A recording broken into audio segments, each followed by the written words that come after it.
Hello మావా bros, ఎలా ఉన్నారు? ఆలోకే వెల్కమ్ టు హర్ష వాయిస్. ఈ మధ్య ఒక హీరో పేరు చాలా వినిపిస్తుంది భయ్య. ఆ పేరు వచ్చేసి కిరీటి.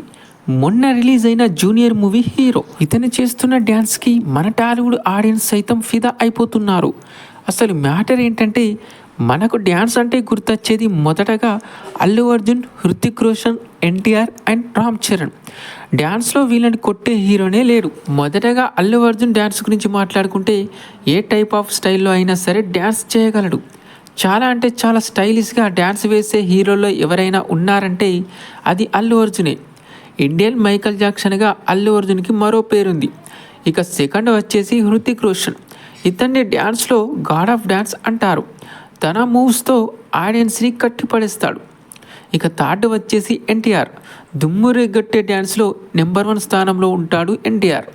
ఒక్కసారి కాలు కదిపాడంటే ఎవడాపినా ఆగడు. ఆ రేంజ్ స్పీడ్లో స్టెప్పులు వేస్తాడు. ఇక మరో డ్యాన్సర్ వచ్చేసి రామ్ చరణ్. గ్రేస్కి పెట్టింది పేరు. తన డ్యాన్స్ చాలా గ్రేస్ఫుల్గా ఉంటుంది. ఒక రకంగా చిరుత మూవీలో తను వేసిన డ్యాన్స్తోనే స్టార్ హీరో అయిపోయాడు. ఇలా అల్లు అర్జున్, హృతిక్ రోషన్, ఎన్టీఆర్, రామ్ చరణ్ల డ్యాన్స్ టాప్ నాచ్గా ఉంటుంది.